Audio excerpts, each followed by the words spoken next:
Assalamualaikum warahmatullahi wabarakatuh.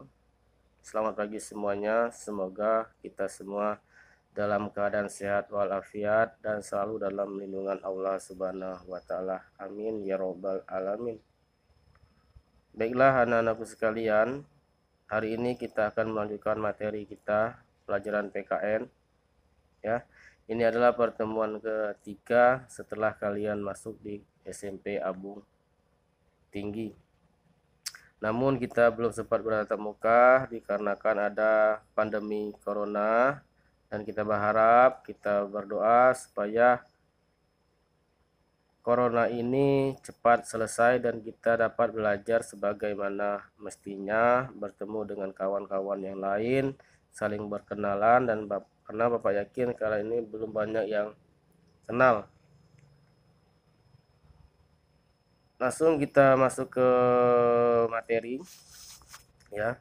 Judulnya adalah penetapan Pancasila sebagai dasar negara. Penetapan Pancasila sebagai dasar negara.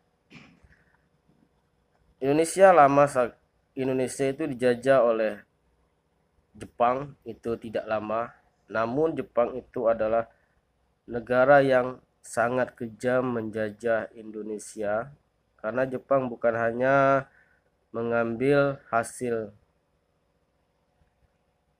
Indonesia, sumber daya alam Indonesia, namun juga Jepang ingin menguasai negara Indonesia. Namun ketika terjadi perang dunia kedua ya, Jepang ini memberikan kesempatan untuk bagi Indonesia untuk merdeka, karena Jepang itu kalah berperang dengan negara lain.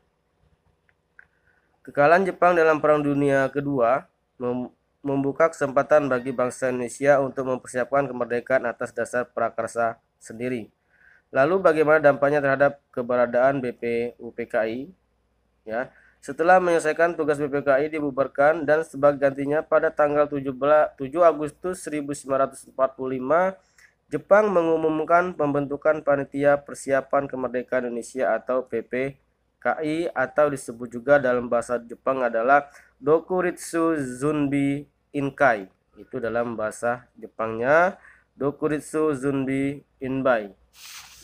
Untuk keperluan pembentukan PPKI tersebut, pada tanggal 8 Agustus 1945, 3 orang tokoh terdiri dari pendiri negara, yaitu Soekarno, Muhammad Hatta, dan Dr. KRT Rajiman Wudyo-Diningrat berangkat menemui Jenderal Besar Terauchi ya.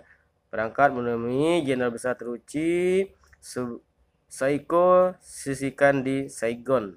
Dalam pertemuan tersebut, Insinyur Soekarno diangkat sebagai ketua PPKI dan Muhammad Hatta sebagai wakilnya. PPKI itu sendiri beranggotakan 21 orang termasuk wakil dan ketuanya.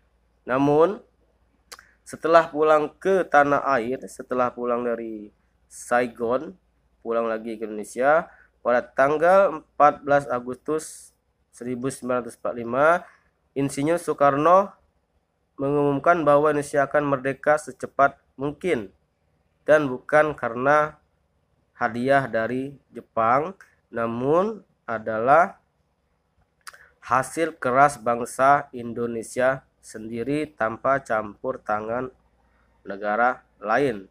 Namun adalah hasil keras dari bangsa Indonesia sendiri, bukan dari pemberian hadiah atau dari negara Jepang. Sebagai buktinya, atas kehendak bangsa Indonesia sendiri, anggota PPKI ditambah menjadi 6 orang ya. Anggota PPKI itu ditambah menjadi 6 orang, dari awalnya 21 menjadi 27 orang. Semua anggota PPKI berasal dari bangsa Indonesia. Semua jumlah PPKI anggotanya itu berasal dari Indonesia. Setelah Jepang menyerah kepada pihak sekutu tanggal 14 Agustus 1945, kesempatan tersebut digunakan sebaik-baiknya oleh para pejuang. Untuk menyatakan kemerdekaan Indonesia. Pada hari Jumat, tanggal 17 Agustus 1945, Insinyur Soekarno didampingi oleh Muhammad Hatta memproklamasikan kemerdekaan Indonesia. Dan keesokan harinya pada tanggal 18 Agustus 1945, PPKI melaksanakan sidang dan menghasilkan keputusan sebagai berikut. Yang pertama adalah setelah tanggal 17 Agustus 1945 Indonesia memproklamasikan kemerdekaannya, Insinyur Soekarno menyatakan bahwa Indonesia merdeka pada tanggal 17 Agustus 1945 dan keesokan harinya PPKI itu mengadakan sidang. Ya, setelah 17 Agustus esoknya PPKI itu melaksanakan sidang dan sidang itu menghasilkan 3 keputusan. Yang keputusan pertama adalah menetapkan Undang-Undang Dasar 1945. Selanjutnya hasil PPKI adalah memilih presiden dan wakil presiden. Memilih presiden dan wakil presiden. Ya, selanjutnya adalah membentuk Komite Nasional Indonesia Pusat. Membentuk Komite Nasional Indonesia Pusat. Di zaman dahulu sebelum Orde Baru, kita ini berpusat di sentralisasi namanya, yaitu adalah segala keputusan itu berdasarkan pusat. Namun sekarang setelah Orde Baru berakhir dan kita masuk ke fase demokrasi, maka segala sesuatu keputusan ada di daerahnya masing-masing. Ada kalau di Lampung itu contohnya, kalau di Lampung itu berada di Bandar Lampung. Begitu juga dengan wilayah-wilayah yang lain. Semangat kebangsaan Indonesia. Bangsa Indonesia itu mempunyai semangat yang besar untuk memerdekakan negaranya sendiri karena sudah berabad-abad Indonesia dijajah dan terakhir dijajah oleh bangsa Jepang. Singkat namun menyakitkan, gitu ya. Contohnya singkat namun menyakitkan, yaitu bangsa Jepang. Tidak seperti bangsa-bangsa yang lainnya. Jepang ini tadi Bapak bilang tidak hanya ingin menguasai sumber daya alamnya, namun juga ingin menguasai negara Indonesia. Namun dengan kegigihan bangsa Indonesia, keberanian bangsa Indonesia berkat rahmat Tuhan Yang Maha Esa, Indonesia mampu merdeka pada tanggal 17 Agustus 1945. Dan dari baru beberapa hari yang lalu kita memperingati Hari Kemerdekaan Indonesia yang ke-75 tahun. Berarti kita sudah 75 tahun merdeka. Dan perlu kalian ketahui bahwa bangsa yang besar itu adalah bangsa para pahlawannya. Maka dari itu kita sebagai generasi muda harus menghargai jasa-jasa para pahlawan kita dengan cara membanggakan kedua orang tua dan menjadi lebih baik dan mencintai tanah air Indonesia. Mencintai tanah air Indonesia itu sangat banyak macam-macamnya. Semangat kebangsaan disebut juga sebagai nasionalisme, ya. Nasionalisme dan patriotisme. Nasionalisme itu sendiri adalah suatu paham yang menganggap bahwa kesetiaan tertinggi di atas pribadi harus diserahkan kepada negara, kebangsaan atau nation state. Ya. Ada 2 jenis nasionalisme dalam pengertiannya. Ada yang arti sempitnya dan ada dalam arti yang luas. Ya, arti sempit itu bisa disamakan dengan Chauvisme atau Kaupisme. Hal ini pernah dipraktikkan oleh Jerman pada masa Hitler tahun 1934 sampai 1945. Ya. Jadi dalam arti sempit itu adalah mencintai dalam hanya ruang lingkup yang kecil. Yang kedua adalah nasionalisme dalam arti luas atau yang berarti positif, ya, mencintai Indonesia dengan sepenuh hati. Dan patriotisme, ya, tadi setelah nasionalisme itu ada dalam arti sempit dan ada dalam arti yang luas. Nanti bisa kalian cari di kamus Indonesia apa itu pengertian dari nasionalisme. Selanjutnya patriotisme. Nah, patriotisme ini harus, ya, selain daripada nasionalisme, di diri kita, dalam jiwa kita itu harus tercipta rasa patriotisme. Kita sebagai generasi muda harus mempunyai jiwa patriotisme. Apa itu jiwa patriotisme? Ya, patriotisme itu berasal dari kata patria. Patria yang artinya tanah air. Kata patria kemudian berubah menjadi patriot yang artinya seseorang yang mencintai tanah air. Ingat ya, patriotisme itu adalah seseorang yang mencintai tanah air. Maka dari itu, kita sebagai bangsa Indonesia harus menanamkan rasa nasionalisme dan patriotisme. Kita harus menjadi orang yang baik dan mencintai tanah air. Contoh, mencintai tanah air itu adalah membeli produk dalam negeri, itu mencintai tanah air.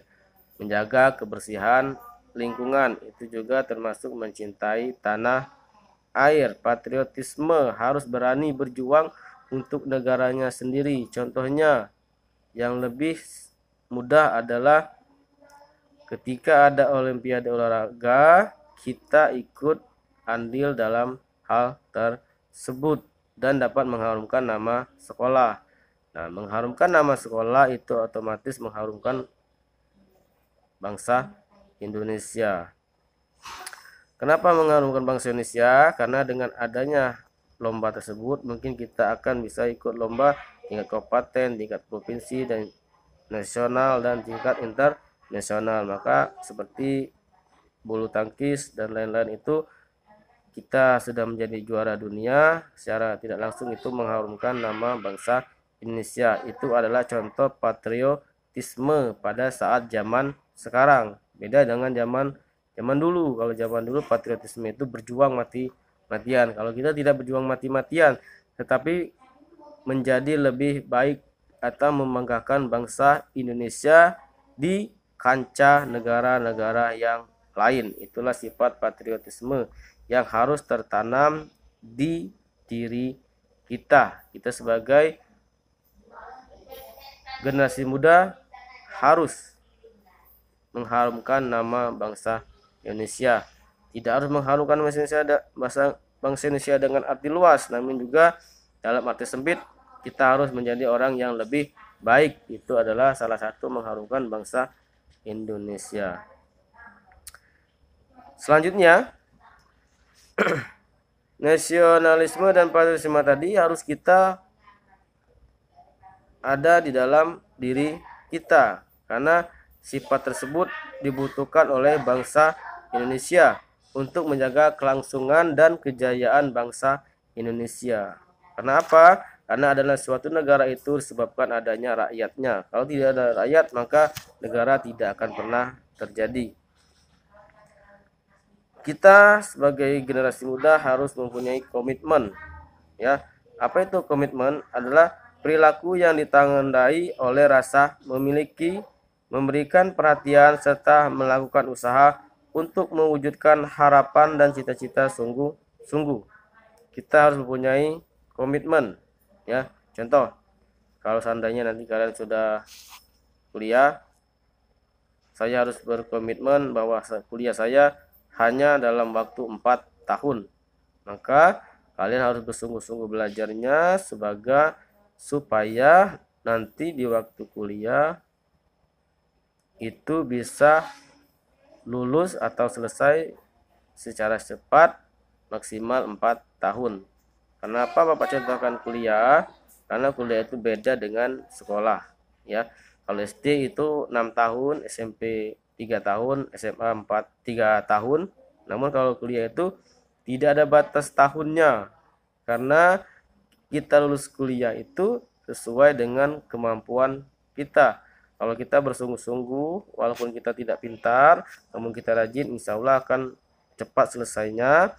Namun apabila kita tidak sungguh-sungguh dalam kuliah, itu biasanya akan lama karena kuliah itu berbeda dengan SD, SMP, dan SMA.